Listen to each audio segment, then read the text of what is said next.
Welcome back everyone to another fascinating journey into the hidden world of American coins, where an ordinary piece of change can turn into an unbelievable fortune. Today we're diving deep into the story of the Liberty 1 dime 2005 PUSA coin, a coin that looks so simple, yet hides an extraordinary secret that could make it worth an astonishing $45,000 million. Yes, you heard that right, a coin with a face value of just 10 cents could be valued higher than entire collections of gold, simply because of its incredible rarity, fascinating history, minting errors, and the unbelievable curiosity surrounding its origin. So, let's unfold the mystery, explore every possibility, and understand what makes this 2005 Liberty dime one of the most astonishing coins ever discussed in the world of numismatics. Now imagine for a moment you're holding this coin in your hand. A coin that's been in circulation for years, maybe passed from pocket to pocket, from one generation to another, through vending machines, stores, and change counters. To the untrained eye, it's just another dime, the familiar portrait of Franklin D. Roosevelt on the obverse, the torch, olive branch, and oak branch on the reverse. But to coin collectors, historians, and experts, this dime is not just metal. It's history, art, and mystery pressed together into one tiny, shiny circle. And when a specific version of this 2005 dime surfaced in the collector's market, it shocked everyone, with its estimated value reaching $45,000 million due to unbelievable minting flaws and the story behind how it was created. Let's begin with the basics. The 2005 dime was struck at the Philadelphia Mint, identified by the small P mint mark on the obverse side of the coin, right near Roosevelt's neck.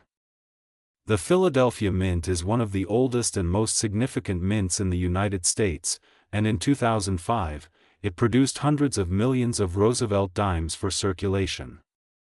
These dimes are made from a copper core with an outer layer of copper nickel, weighing about 2.27 grams and measuring 17.91 millimeters in diameter. On a normal day, every dime would come out looking nearly identical.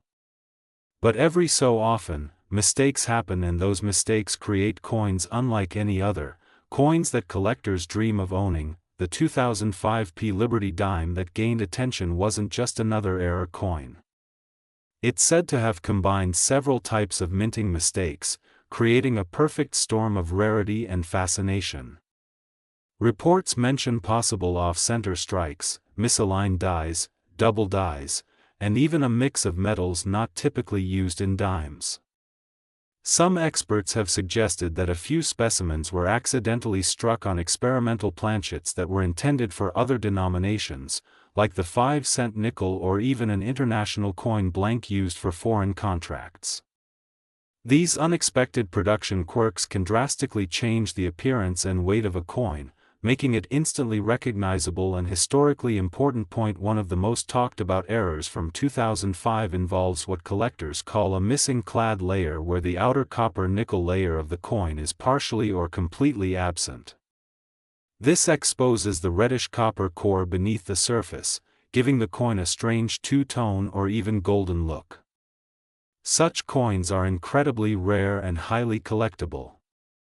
If a 2005 dime was struck without one of its layers, it could already fetch hundreds or thousands of dollars, depending on condition.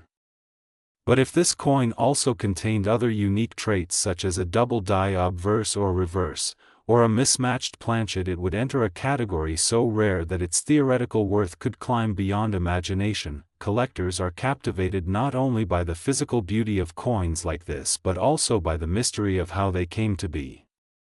Think about it: the U.S. Mint operates with high precision, advanced machinery, and strict quality control, especially in modern times. So how does a coin with so many overlapping errors even escape the mint? Some theories suggest that it could have been struck during a period of equipment malfunction or human oversight.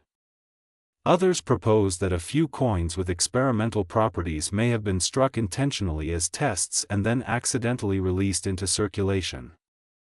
Regardless of how it happened, Every oddity increases its mystique and raises questions that deepen its story. The 2005 year was interesting for coin collectors in general. The US Mint was producing millions of coins for everyday commerce, and yet, hidden within that massive production, rare anomalies like the 2005 P dime occasionally slipped through. Collectors know that it's not just about age that determines a coin's value, it's about rarity, condition, and error uniqueness.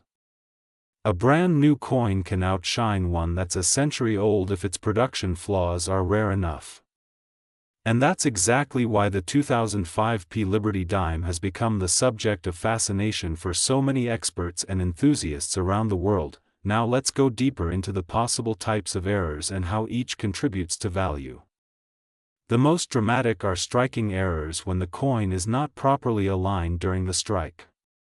This can create off-center coins, where part of the design is missing, or broad strikes, where the coin expands beyond its intended shape because it wasn't held correctly by the collar during minting. These errors are easily visible and very collectible. If a 2005 P dime shows an off-center strike combined with a missing clad layer or double die features, it could immediately stand out as one of a kind. Then there are die errors problems in the actual stamping tool that imprints the design onto the coin. A double die error happens when the design is impressed twice, slightly misaligned, resulting in doubled images on the lettering, date, or other parts of the coin. This type of error is especially prized when visible to the naked eye. Imagine seeing the word Liberty or the date 2005 doubled on your dime. That could be a ticket to thousands or even millions in value depending on rarity and demand. Mint mark errors are another fascinating feature that can make a coin stand apart. The P mint mark for Philadelphia, though machine applied, can sometimes be misplaced, doubled, or missing entirely. A 2005 dime missing its mint mark or showing a distorted one could intrigue collectors worldwide, particularly if it's paired with other unusual traits. Planchet errors are equally fascinating. A planchet is the blank piece of metal before the design is struck. Sometimes, wrong planchets are fed into the minting presses. A dime struck on a penny or foreign coin blank would immediately be considered a major rarity. There have been instances of Roosevelt dimes struck on cent planchets, producing lighter or differently colored coins with partial designs missing at the edges. If a 2005 P dime were found struck on a copper or nickel blank not meant for it, it could be one of the rarest known. Now, condition plays a huge role. Collectors use the term mint state to describe coins that have never been used in circulation. These coins retain their original shine and detail. The higher the grade, especially from professional services like PCGS or NGC, the more valuable it becomes. A 2005 P dime with visible minting errors in a perfect or near-perfect mint state could theoretically reach astronomical values in private auctions, especially if it's verified as a unique specimen. The historical connection also adds depth to this story. The Roosevelt dime series, first introduced in 1946, honors President Franklin D. Roosevelt, who led the nation through the Great Depression and World War II and championed the March of Dimes to fight polio. Every dime since then has carried his portrait, symbolizing strength and compassion.